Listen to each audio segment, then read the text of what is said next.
Hello everybody. So some things are just better taught, some things are just better understood, and some things are just better seen on a whiteboard.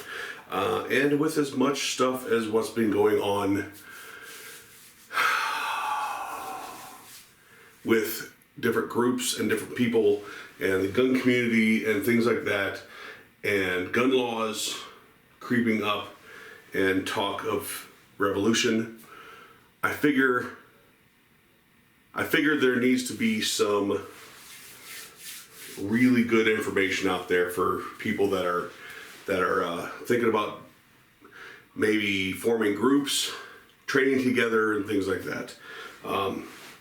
Instead of gun and gear reviews all the time, I figure maybe some good training videos are needed. So today, I think we're going to touch on something that is invaluable to a group setting, and they are called range cards. If you don't know what a range card is, a range card is something that in the military you would use to tell a weapon system, the operator of a weapon system, where to hit, like a javelin, whether to put a javelin someplace, a mortar someplace, things like that. That's what it's used for in the military. In civilian use, it's really handy to relay information, or either keep information for yourself for your next patrol, for your next time you're out, or to relay information back to people in camp and the next group that may be out there, or the guy relieving you from your post. So this is where field books come in handy. You write in the rain notebooks, things like that. Keep in your breast pocket, shoulder pocket. Some guys keep them in their cargo pocket, and your your space pens and things like that. Because you want to write these, you want to be able to do these on the fly if you need to. So basically, what you're going to look at, you can buy range cards, but you can make them. You make them on the fly. So a range card is basically going to look like you're painting a picture. You're painting a picture with information for yourself at a later date, for the guy relieving you from your post, or to people back in camp, things like that.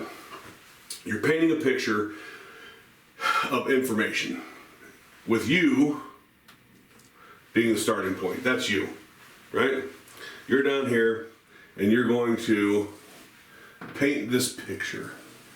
This is what you see. Generally, if you think about what you're looking at a view like this. If you look straight ahead, you're looking at a view like this. You're not seeing what's behind you, you're looking at this view.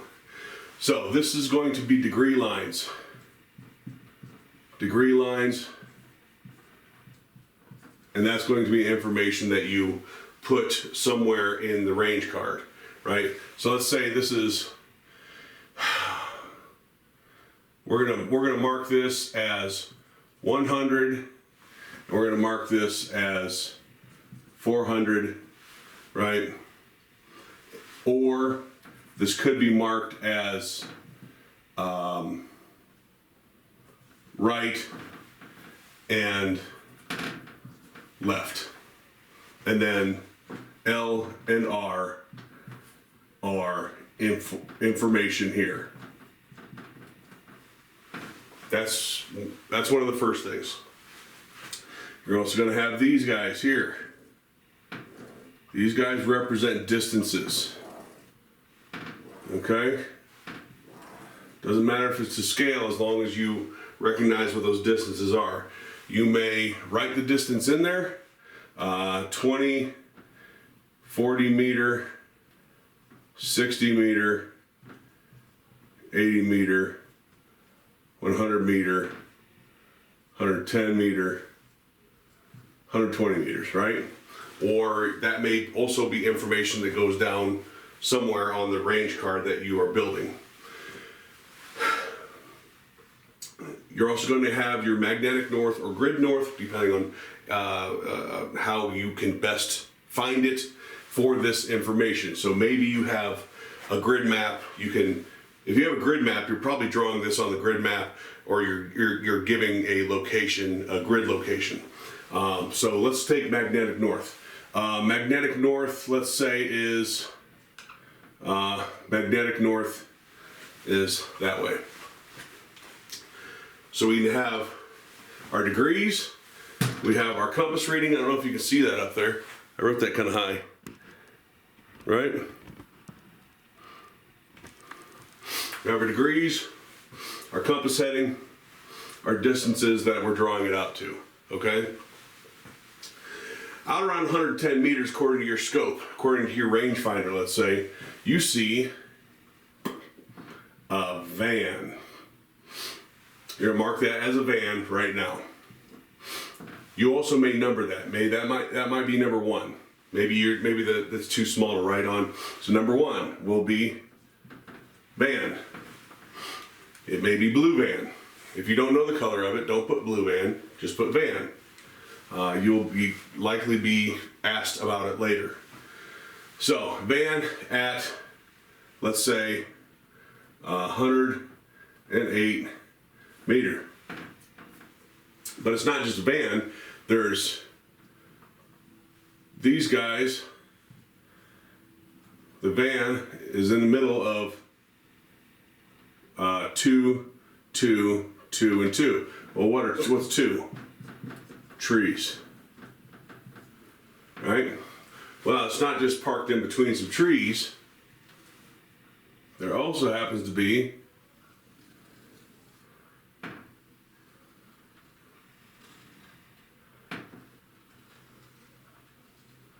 right? It also happens to be number 3. Number 3 is what? A road. Is it just a road? Is it a paved road? Is it a stone road? Is it a dirt road? Okay, it is a dirt road. So let's go dirt road.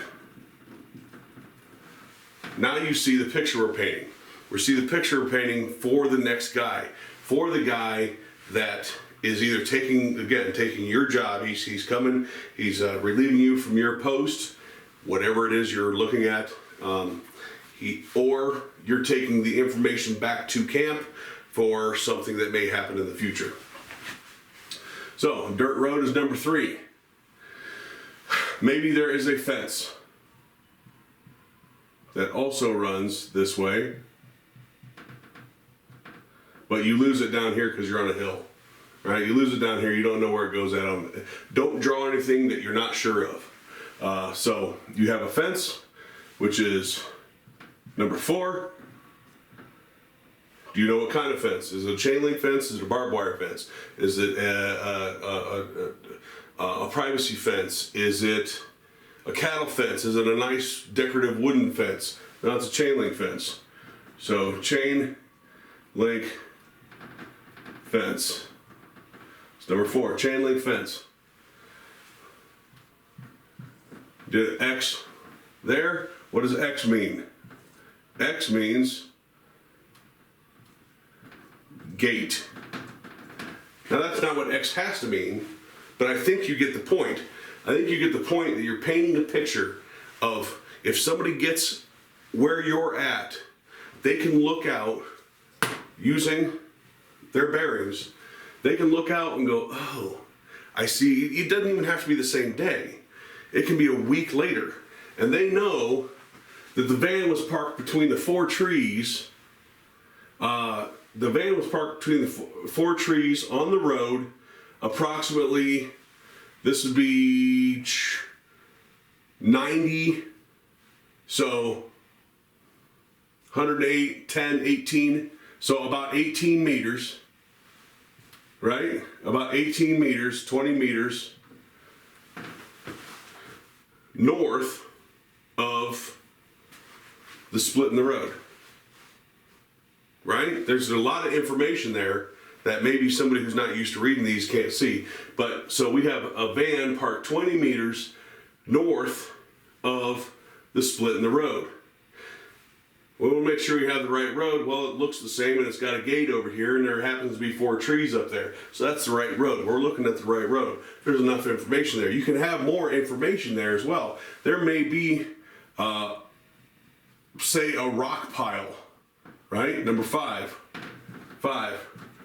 Rock pile